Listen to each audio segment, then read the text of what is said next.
I can hear the garage moving.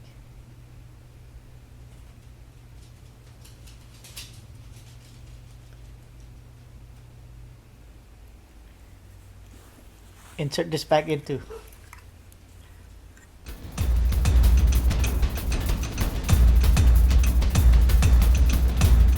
Hey everyone, in this video I'm going to show you how to change the battery for this LiftMaster garage door opener, the remote.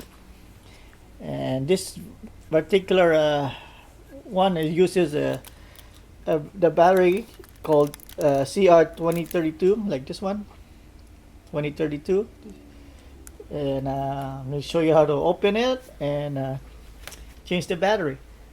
First, just remove this thing here, this holder, and there's two tabs. You can open it here. You can insert this here and pry it open from that way, and the other one is right here. You can pry open from here too. So you just push this in here, pry it slowly. And on this side, starting to pop already. Go on this side again. It's hard to do it. There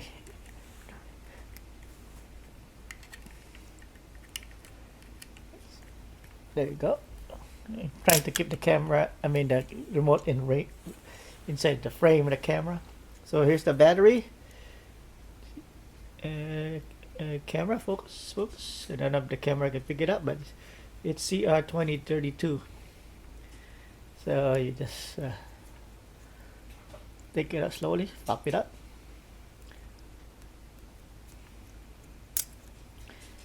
There you go.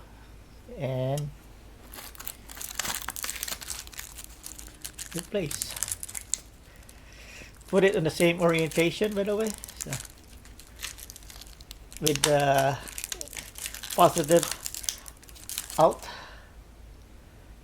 so with the wordings on the outside, positive side.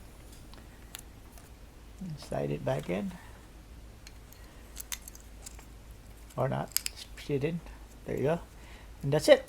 And put the cover back on. See the orientation. Do it right. Yep, so push it in, and that's it. That's how you change the battery for this LiftMaster remote control. Thank you for watching. I'll see you next time. Goodbye.